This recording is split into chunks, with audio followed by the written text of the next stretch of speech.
کراچی میں مائع کلاچی پھاٹک کے قریب گٹر سے 4 لاشیں ملی۔ مین ہول سے ملنے والی لاشیں 2 خواتین، ایک مرد اور ایک بچے کی ہیں۔ واقعے کی جگہ پر خون کے نشان بھی پائے گئے۔ پولیس کا کہنا ہے خون کے نشان 2 سے 3 روز پرانے لگتے ہیں۔ پولیس کو غیرت کے نام پر قتل کا شبہ، پوسٹ مارٹم کے بعد تحقیقات میں پیش رفت ہو سکے گی۔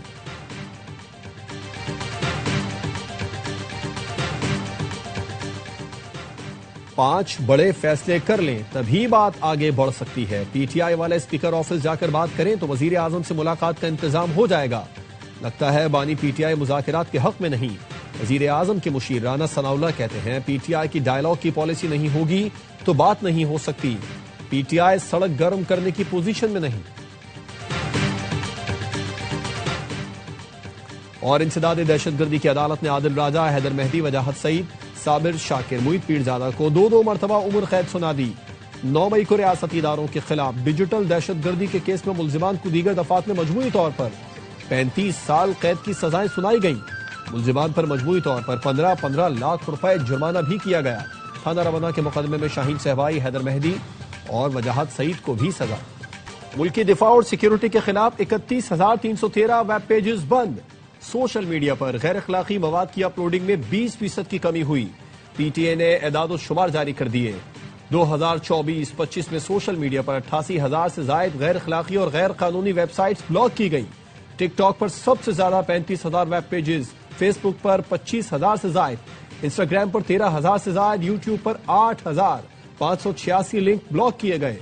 38,214 غیر اخلاقی مواد والی ویب سائٹس بند کی گئی۔ اسلامی تشخص کے خلاف 7,608 اور نفرت انگیز مواد پر 6,000 سے زائد ویب سائٹس بند کی گئی۔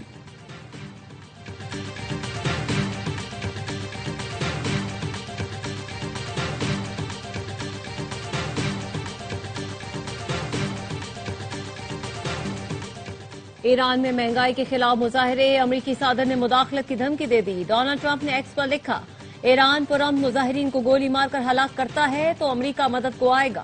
ہم پوری طرح سے ایرانی مظاہرین کی مدد کے لیے تیار ہیں۔ ایرانی سپریم لیڈر کے مشیر کا کہنا ہے صدر ٹرمپ جان لیں امریکہ کی ایران میں مداخلت خطے میں افراتفری پھیلانے کے مترادف ہوگی۔ ایران میں مظاہرین اور سیکیورٹی فورسز سے جھڑپوں میں 6 افراد جان سے گئے، درجنوں زخمی ہیں۔ کئی شہروں میں مظاہرین نے سرکاری عمارتوں پر بھی دھاوا بولا۔ ہنگاموں میں ملوث 30 افراد گرفتار کر لیے گئے۔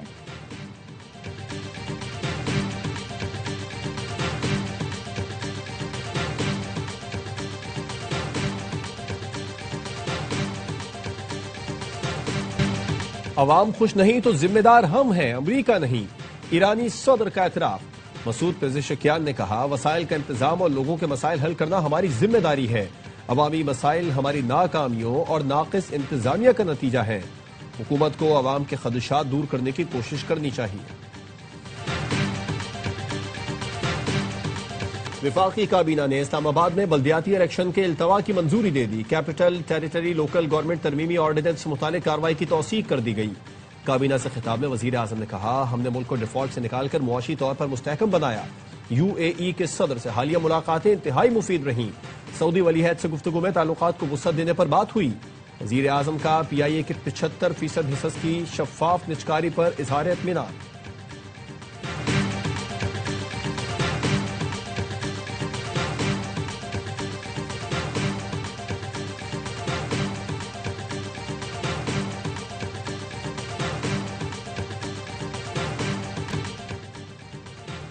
چھبیس نومبر احتجاج کیس میں علیمہ خانم کو پیش ہونے کے لیے آخری مہلت۔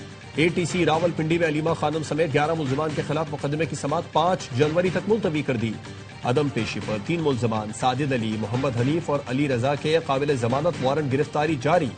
عدالت نے علیمہ خانم کی 1 دن کی حاضری سے استثناء کی درخواست منظور کی تھی۔ سندھ رینجرز نے کراچی میں امن قائم کر کے تاریخ رقم کی۔ اب پولیس کے ساتھ مل کر کچے میں ڈاکوؤں کا خاتمہ کر رہی ہے۔ آپریشن بنیاد مرصوص میں رینجرز نے پاک فوج کے ساتھ مل کر سرحد پر اہم کردار ادا کیا۔ وزیر داخلہ محسن نقوی کا سندھ رینجرز ٹریننگ سینٹر میں بیسک ریکروٹ ٹریننگ کورس کی پاسنگ آؤٹ پریڈ سے خطاب، کہا سندھ رینجرز نے بیرونی اور اندرونی سرحدوں کی حفاظت کے لیے لازوال قربانیاں دی۔ سندھ رینجرز اعلیٰ کارکردگی کی بنیاد پر جانی جاتی ہے۔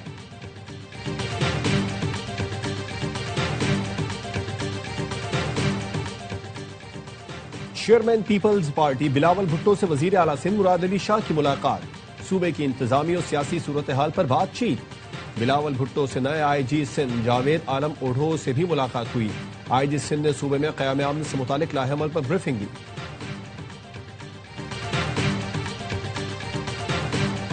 بلومبرگ نے پاکستان میں مہنگائی میں نمایاں کمی اور پالیسی استحکام کی تصدیق کر دی۔ عالمی مالیاتی اعداد و شمار کے لیے بلومبرگ کی پاکستان سے متعلق جائزہ رپورٹ کے مطابق پاکستان میں قیمتوں کا استحکام اور معاشی نظم و نسق بہتر ہو رہا ہے۔ دسمبر میں افراط زر 5.6% رہا، جو نومبر کے 6.1% سے کم ہے۔ خوراک کی قیمتوں میں دباؤ کم ہوا، غذائی افراط زر 3.24% تک محدود رہا۔ اسٹیٹ بینک نے استحکام کو مد نظر رکھتے ہوئے پالیسی ریٹ تقریباً 36 سال کی کم ترین سطح پر کیا۔ کم مہنگائی سے قوت خرید میں بہتری اور صارفین کے لیے ریلیف کے امکانات بڑھے۔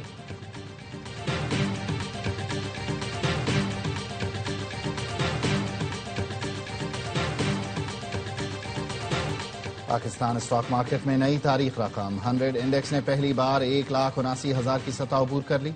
انڈیکس 2,679 پوائنٹس اضافے کے ساتھ 1,79,034 پوائنٹس پر بند ہوا۔ دوران کاروبار انڈیکس میں 3,112 پوائنٹس تک کا اضافہ دیکھا گیا۔ سونے چاندی کی قیمتوں میں پھر اضافہ۔ پاکستان میں سونا 5,700 روپے مہنگا، 1 تولہ 4,60,262 روپے کا ہو گیا۔ چاندی 227 روپے مہنگی، 1 تولہ 7,862 روپے میں فروخت۔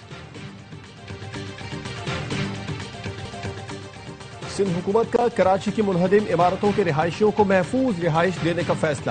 59 خالی کرائی گئی عمارتوں کے متاثرین کو فلیٹس تعمیر کرنے کا اعلان۔ سندھ کے سینئر وزیر شرجیل میمن کہتے ہیں شہر میں 588 انتہائی خطرناک عمارتوں میں سے 471 کا سروے مکمل کر لیا گیا۔ خطرناک عمارتوں کو خالی کرا کے منہدم کیا جائے گا۔ جو عمارتیں پہلے ہی خالی کی جا چکی ہیں انہیں مسمار کیا جائے گا۔ متاثرہ رہائشوں کی بحالی کو یقینی بنایا جائے گا۔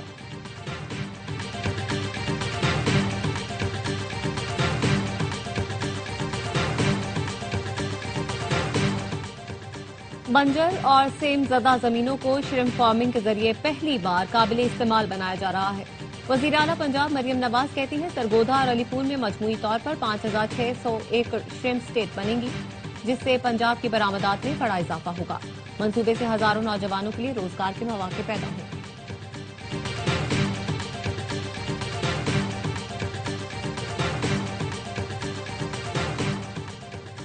بلوچستان میں خواتین طالبات کے لیے پنک بس سروس کا آغاز کر دیا۔ وزیر اعلیٰ بلوچستان سرفراز بھٹی نے ایکس پر لکھا مقصد خواتین طالبات کی آمد و رفت کو محفوظ اور باوقار بنانا ہے۔ خواتین کے لیے محفوظ ٹرانسپورٹ نظام اصلاحاتی ایجنڈے کا اہم حصہ ہے۔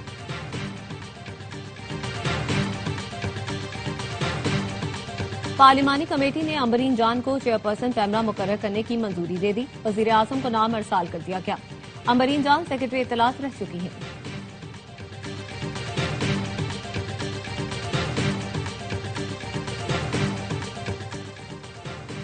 پاکستان ٹیلی کمیونیکیشن اتھارٹی کا کیبل آپریٹرز کو انٹرنیٹ سروس کے لیے لائسنس کے اجرا کا اعلان۔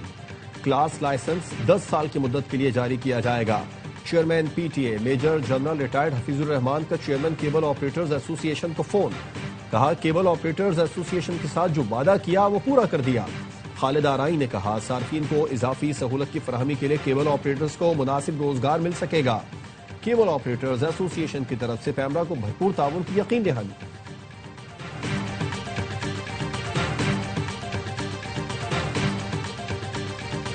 نائب وزیر اعظم اسحاق ڈار کا بنگلہ دیش کے ہائی کمیشن کا دورہ۔ سابق وزیر اعظم خالدہ ضیاء کے انتقال پر تعزیت کی۔ اسحاق ڈار کا کہنا تھا اگست میں بنگلہ دیش کا دورہ کیا، بیماری کے باوجود بیگم خالدہ ضیاء نے انہیں ملاقات کے لیے گھر پر بلایا۔ بیگم خالدہ ضیاء کی پارٹی کے ساتھ ہمیشہ اچھے تعلقات رہے ہیں۔ ہماری کوشش ہے بنگلہ دیش کے ساتھ تعلقات کو مزید فروغ دیں۔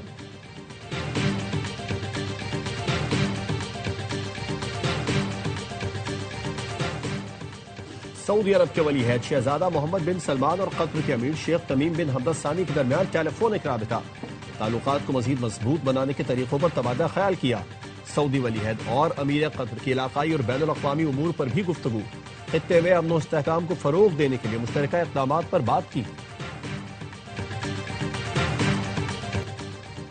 وعدہ کرتا ہوں آپ سب کا تحفظ کروں گا۔ نیو یارک کے نو منتخب پہلے مسلم میئر زہران ممدانی کا حلف برداری کے بعد شرکا سے خطاب، کہا آج شہر کے لیے نئی صبح کا آغاز ہے اور صرف عمل ہی ذہنوں کو بدل سکتا ہے۔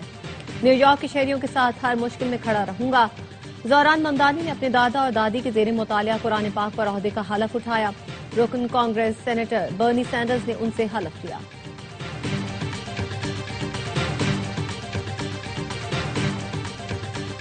مقبوضہ کشمیر میں فلسطین سے اظہار یکجہتی مودی سرکار سے برداشت نہ ہوئی۔ جموں کشمیر چیمپئنز لیگ میں ہیلمٹ پر فلسطینی جھنڈے کا اسٹیکر لگانے پر فرقان بھٹ پر پابندی عائد۔ جھنڈا لگانے پر پولیس نے فرقان کو تفتیش کے لیے بلا لیا۔ اور پاکستانی نژاد آسٹریلوی بلے باز عثمان خواجہ کا انٹرنیشنل کرکٹ سے ریٹائرمنٹ کا اعلان۔ اپنا آخری میچ سڈنی میں انگلینڈ کے خلاف کھیلیں گے۔ الوداعی پریس کانفرنس میں کہا کیریئر کے دوران نسلی امتیاز کا سامنا کیا گیا۔ کہا گیا پاکستان کا مسلمان کرکٹر ہوں، کبھی آسٹریلیا کے خلاف نہیں کھیلوں گا۔